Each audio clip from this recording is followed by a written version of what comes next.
Dober dan oziroma dober večer vsem skupaj na današnjem webinarju. Jaz sem vesela, da se spet družimo preko spletnih ekranov. Danes imamo eno krasno tematiko, morda je malenkost bolj netipična za trenutne razmere. Jaz verjamem, da ko govorimo o poletju in o D-vitaminu, vsi razmišljate, ok, saj poleti pa se dovolj izpostavljamo soncu, imamo veliko D-vitamina. Pa bo danes naša gostiteljica, magistra Mojca Perko, mogoče malo več povedala o tem, ali dejansko dobimo dovolj D-vitamina tudi v poletnih mesecih, ker pozimi vemo, da nam ga praktično kronično primanjkuje, sploh v našem tem geografskem pasu. Neke raziskave kažejo, da naj bi vsaj 40% Slovencev bilo res hudo podhranjenih, sicer pa nekako 70% svetovne populacije trpi za pomanjkanjem D-vitamina. Je pa to en zelo pomemben vitamin in ima bistveno več funkcij, kot si mi sploh predstavljamo. Običajno razmišljamo, da D-vitamin predvsem vpliva na zdravje naših kosti. In zato je dejansko Mojca Perko vzela ta sončni vitamin pod drobnogled in ga bo danes tudi zelo natančno predstavila. Odgovorila bo tudi na vsa vprašanja, na vse tiste zmote. In jaz mislim, da bomo po zaključku tega webinarja vsi vedeli, kakšne odmerke moramo jemati, da bomo nekako zadostili našim potrebam. Tako da jaz bom zdaj počasi predala besedo naši gosti. Pozdravljeni vsem skupaj, zelo sem vesela, da se danes zopet vidimo, da smo na tem srečanju skupaj. In današnja tema bo vitamin D. In sicer vitamin D velikokrat imenujemo tudi vitamin sonca. Iz zgodovinskih razlogov ga pa uvrščamo med vitamine, čeprav pa po večini znamen deluje kot hormon. Ima steroidno strukturo in do neke mere ga telo sintetizira samo in pa tudi po načinu delovanja. Prvotni pomen vitamina D je, da iz našega črevesja absorbira kalcij in fosfat, ki sta ključna elementa in nujno potrebna za normalno rast in mineralizacijo kosti in zob. Ker vemo, da se čez celo življenje kosti in zobje tudi obnavljajo, je zato pomembno, da imamo ves čas dovolj kalcija, fosfata, posledično pa seveda tudi vitamina D. Skupina vitaminov D obsega 7 vitaminov in najučinkovitejši obliki, ki se uporabljata v terapevtske namene, sta vitamin D2 in D3.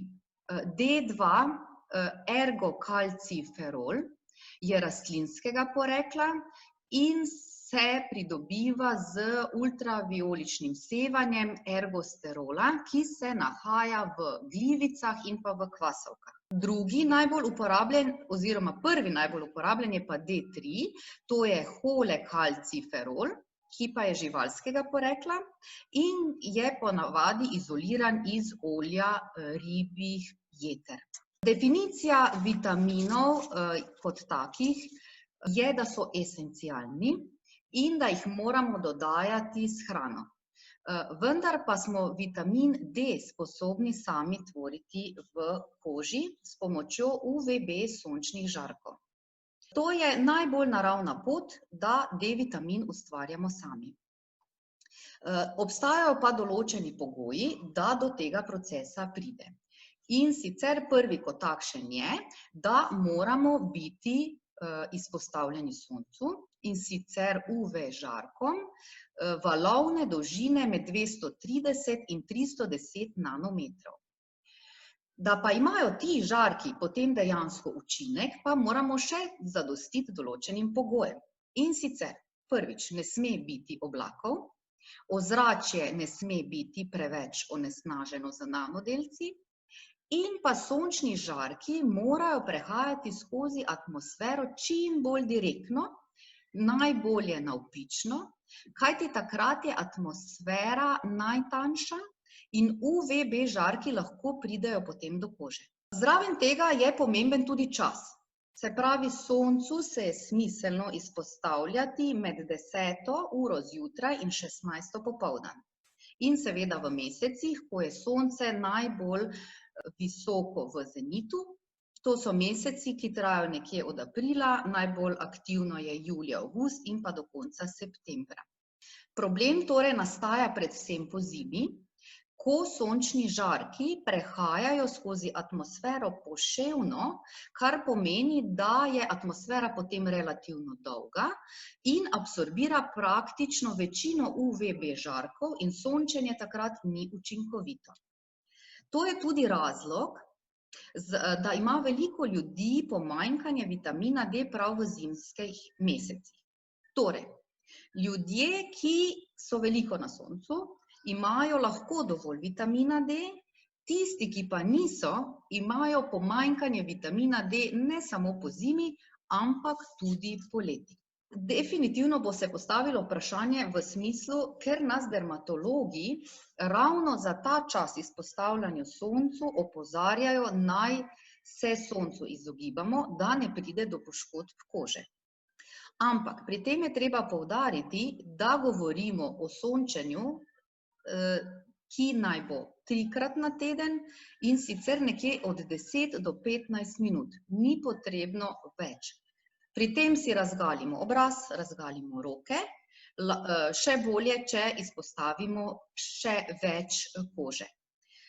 Pri tem se pa ne smemo mazati z zaščitnimi faktorji.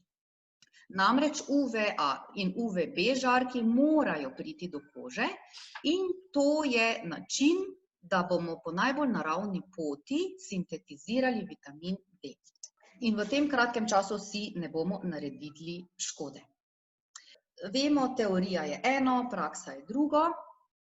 Še vedno bi morali biti kar precej zorganizirani, da bi dosegali to sončenje tako dosledno čez celo leto, kajti včasih je bilo malo drugače, včasih so ljudje delali na njivah, so delali na poljih in so avtomatsko bili veliko na soncu in izpostavljeni, medtem ko današnji način življenja ravno v teh urah preživljamo v pisarnah, v raznih poslovnih objektih, proizvodnih obratih. Tako da je to kar nekako na en način izziv. No, drugi način vnašanja vitamina D v telo pa je z hrano. In sicer teoretično, ali lahko to zadovoljimo s prehrano, bi lahko bil odgovor ja, lahko. Vendar bi to pomenilo, recimo, da bi na dan pojedli 150 gramov lososa ali pa 500 gramov tune ali pa 25 jajc srednje velikosti. To so kar zahtevne in velike količine. V praksi je namreč tako, da s hrano zaužijemo nekje 100 enot na dan, rabimo pa jih vsaj 1000 internacionalnih enot ali pa še več. In sicer to je podatek, ki ga narekujejo določene smernice, namreč obstajajo evropske, nemške, ameriške, in te smernice govorijo o zelo nizkih, majhnih količinah vitamina D. 1000 enot, ki ga narekujejo nekatere smernice, so v bistvu priporočljive v smislu, da ohranjamo zdrave kosti. Tako da, če zdaj malo povežemo sončenje, hrana, ugotavljamo, da če bi želeli mi zagotoviti dovoljšno količino vitamina D v našem telesu, bi to pomenilo zelo, bomo rekli, usmerjeno, planirano prehranjevanje v kombinaciji z zelo natančnim izpostavljanjem soncu v tem tempu življenja. Zato se v zadnjih letih zelo veliko namreč govori o epidemiji pomanjkanja D-vitamina v naših telesih. Kot smo omenjali, torej izpostavljanje soncu kot naraven način pridobivanja vitamina D je kar precej težko, da to dosegamo, prav tako je to težko za hrano, zato že v določenih državah dodajajo vitamin D v prehrano, recimo v mlečne izdelke, to že poznamo. In prav tako recimo v Sloveniji se tudi ukvarjajo z vprašanjem, kako bi nas Slovence preskrbeli za zadostno količino vitamina D. In sicer endokrinologi v navezi z Nacionalnim inštitutom za javno zdravje pripravljajo smernice, kako bi to zagotovili. In res je, da je vitamin D dejansko eden od virov, ki manjka velikemu deležu populacije vseh starosti. Najbolj so nekako izpostavljeni tu starejši ljudje, ki iz različnih razlogov so manj na soncu, manj na zraku, moramo še pa tudi upoštevati, da s starostjo sposobnost ledvic za pretvorbo akumuliranega vitamina peša v aktivno obliko. Druga takšna skupina so tudi vegetarijanci, kajti vemo, da kot smo rekli, vitamin D3 ga je največ v živalski prehrani, tako da za vegetarijance je še sploh tu tudi potrebna ena posebna pozornost, da so veliko na sončku. V današnjem času je tudi zelo pogosto, da so veliko telesa naša obremenjena z raznimi težkimi kovinami ali pa z aluminijem, in le te blokirajo aktiviranje vitamina D v aktivno obliko. Potem dodajmo še tu kakšne motnje v prebavi, kakšna kronična obolenja jeter in žolča, vsekakor pa je tu še potem zelo pomembna geografska lega, letni čas, v katerem se nahajamo, in pa zaščitni faktorji, ki jih uporabljamo. Zdaj vprašanje, koliko vitamina D se priporoča. Povedala vam bom, kaj priporočajo smernice. In sicer, optimalna koncentracija vitamina D, ki ga priporočajo najbolj konzervativni strokovnjaki, so 50 nanomolov na liter, oziroma je to ekvivalentno 20 nanogramom na mililiter. To je predvsem za zdravje kosti in zdravje mišic. Potem smernice ameriških in evropskih endokrinologov so že malo višje, te so 75 nanomolov na liter. In pa še tretja smernica, dr. John Kanel, je pa 175 nanomolov. Za določitev vitamina D je potreben odvzem venske krvi, v katerem se potem določa zadostna preskrbljenost vitamina D. Torej, določi se serumska koncentracija kalcidiola, ki kaže celotno zalogo ne glede na vir.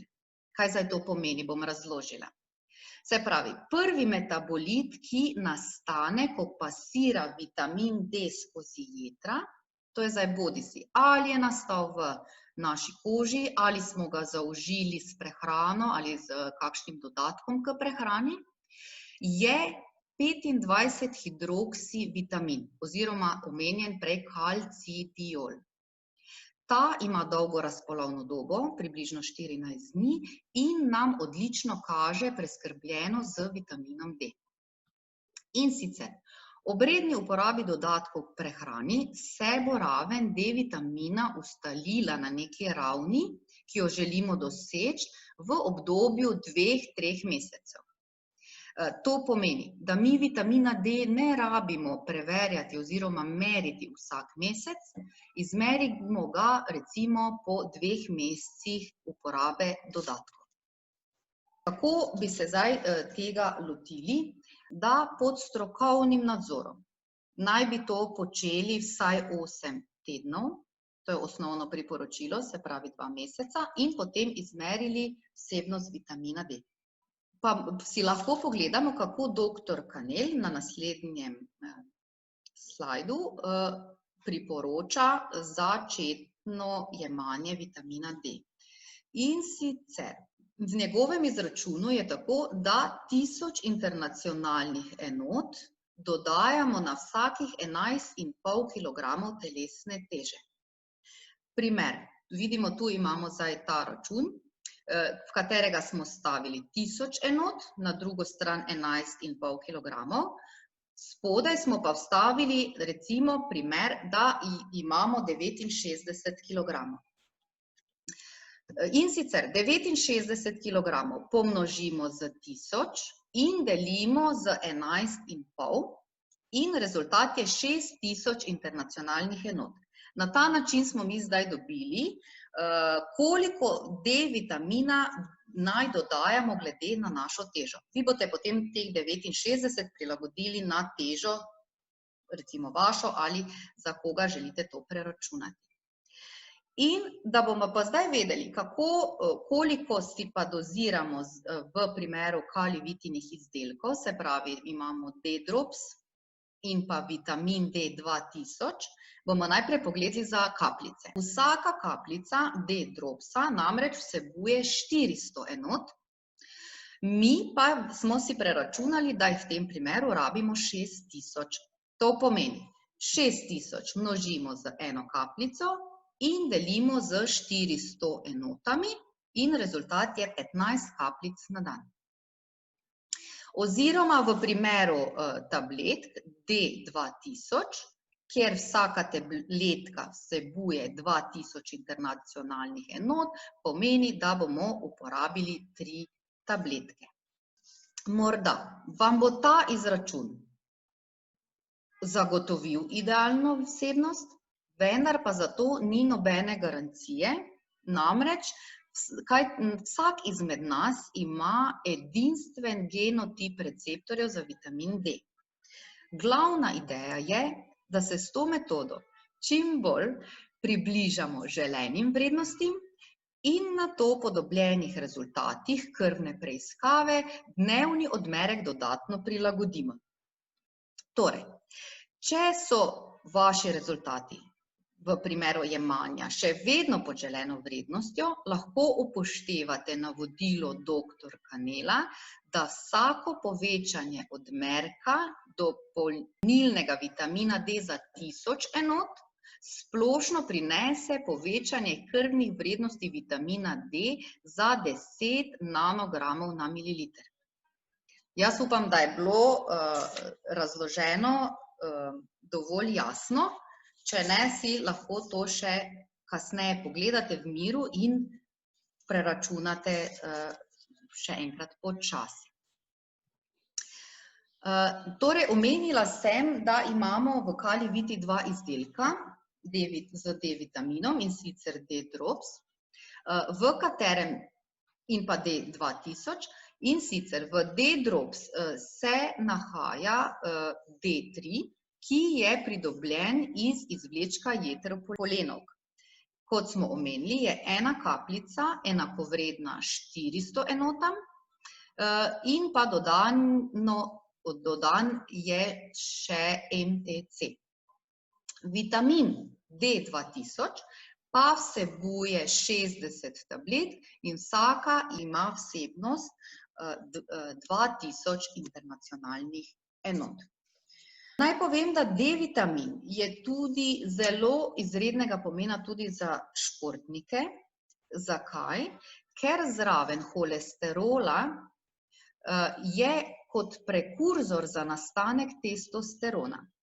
Namreč, pomanjkanje vitamina D pri odraslih se predvsem kaže kot zmanjšana moč mišic, zmanjšan mišični tonus in pa tudi, bomo kasneje ugotavljali, da tudi povečana občutljivost na okužbe.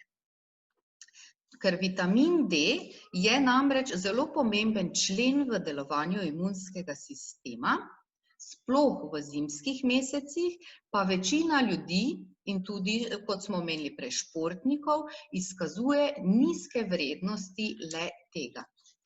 Pri Kaliviti je še nekaj izdelkov, ki imajo dodan vitamin D, pa si bomo kar pogledali. In sicer D-drops smo že spoznali, se pravi, z eno kapljico dobimo 400 enot. Če uporabljamo vitamin D2000, za vsako tabletko zaužijemo 2000 enotk na tableto. Potem pa imamo tukaj še multivitaminčke. In sicer pri otrocih, kjer se uporablja Lion Kids plus D, je na vsako žvečljivo tabletko zaužijejo otroci tudi 200 enot. Potem je tu še izdelek New Life za bodoče mamice, nosečnice, dojilje. Za vsako tabletko se zaužije 400 enot. In potem je poskrbljeno seveda tudi za ženske v menopavzi, kjer za vsako kapsulo zaužijemo 80 internacionalnih enot. V to skupino spada pa potem še tudi izdelek, ki si ga bomo malo še podrobneje pogledali, in sicer kalcium magnezium plus z 100 enotami na kapsulo. Namreč kalcium magnezium plus, kot že iz imena je razvidno, vsebuje kalcij, magnezij, dodan pa je še D3 in pa K2 z namenom, da se kalcij boljše absorbira iz črevesja. K2 pa poskrbi, da ta kalcij tudi pripotuje v kosti, v zobe, kamor želimo in se ne nalaga v mehkih tkivih. Namreč pomanjkanje vitamina D dolgoročno se lahko sicer kaže v zmanjšanju kostne gostote, v smislu večjega tveganja za zlome in nastanek osteoporoze v letih, čeprav osteoporoze direktno ne povezujemo z vitaminom D, je pa zagotovo dobro, da imamo celo življenje optimalno koncentracijo vitamina D in uživamo zraven tudi optimalne količine kalcija, da bodo naše kosti bolj zdrave. Namreč osteoporoza kot taka je bolezen, ki nastaja z leti. Predvsem ko ženskam začne upadati estrogen, moškim testosteron in se potem v povezavi še z pomanjkanjem vitamina D začnejo razne težave. Kot smo že prej omenili, pa vitamin ima tudi izjemen pomen pri delovanju našega imunskega sistema. Raziskave namreč kažejo, da hormon vitamina D3, to je kalcitriol, ima vpliv tudi na levkocite in na makrofage. To so celice, ki so pomembne za imunost našega telesa. In je ključen D-vitamin za regulacijo imunskega sistema. Pa bi si kar pogledali, kako. V prvi vrsti je sistem imunski odgovor, kako se bo naše telo uspešno borilo proti virusom. Ko recimo nas ti napadajo, kaj se zgodi? Ko vstopi virus v naše telo, naše obrambne celice, to so bele krvničke, recimo makrofagi, požirajo te viruse in bakterije. In ob zadostni količini vitamina D pa uspejo ustvarjati substance, ki so zelo podobne antibiotikom. In te substance znotraj teh makrofagov ubijajo zunanje povzročitelje, ki nam povzročajo okužbe. Tu je zdaj tista glavna pomembnost vitamina D. Imamo še pa drugi način delovanja, to je pa, da ne dovoli, da bi se naš imunski sistem čezmerno odzval na antigene. To pomeni, recimo, ko se molekula pod vplivom kakšne virusne bolezni spremeni, jih naše imunske celice prepoznajo kot tujke. In kaj se zgodi? Proti njim sprožijo precej agresivno borbo. Limfociti namreč napadejo te celice, ta organ, in povzročajo s tem avtoimuno vnetje. Posledica je lahko, da ta organ tudi propade. Torej, dokazano je, da vitamin D umirja imunski sistem, da ga na svoj način uravnava. Je kar nekaj dokazov, da največ učinkov vitamina D je na okužbe, in sicer pri bolnikih, ki imajo astmo, in pa bolnikih z kronično obstruktivno boleznijo. Namreč, če so ti bolniki uživali vitamin D, so manj zbolevali za akutnimi okužbami, ki se pojavljajo pozimi, kot pa recimo v primerjavi s tistimi, ki so prejemali placebo. Seveda nas pa zdaj tudi na svoj način zanima, kako to deluje v primeru COVID-19. Namreč, vemo, da čisto zaščiteni ne moremo biti.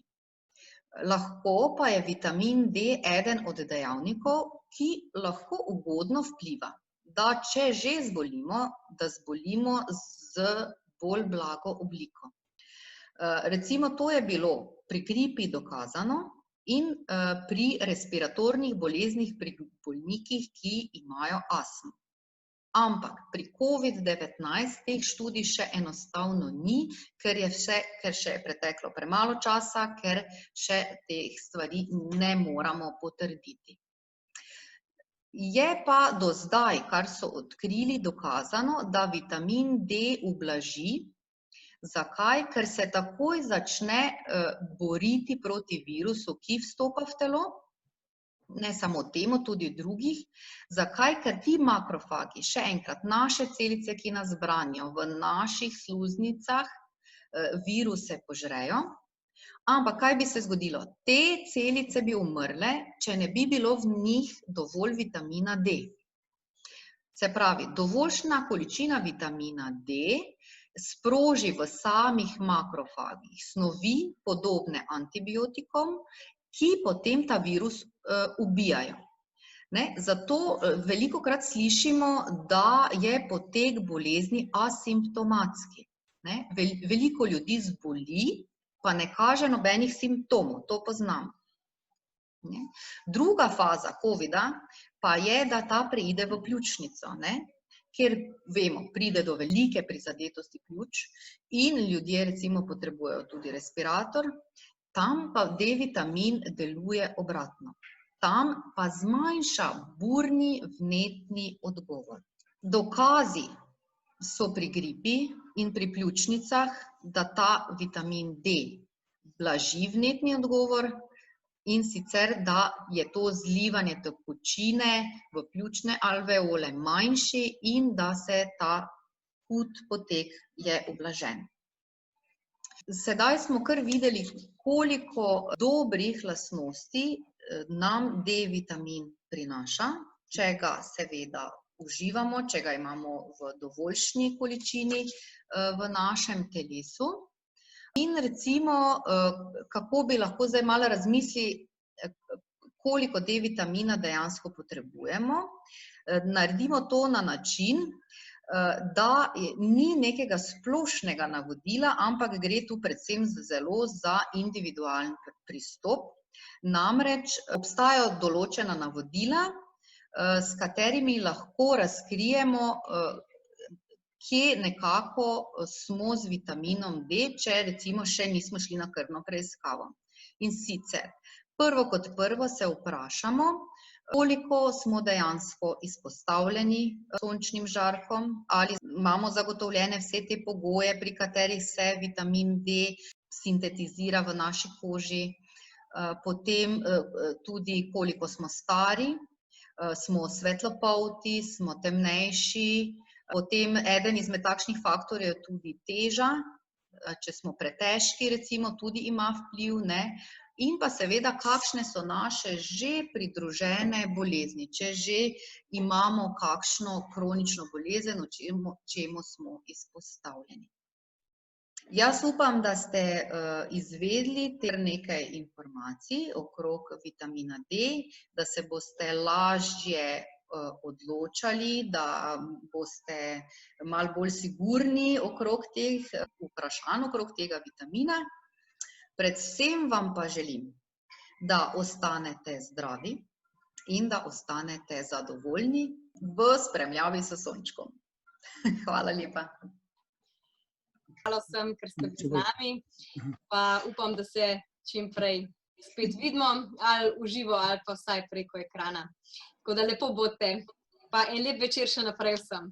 Adijo. Čau, čau. Adijo.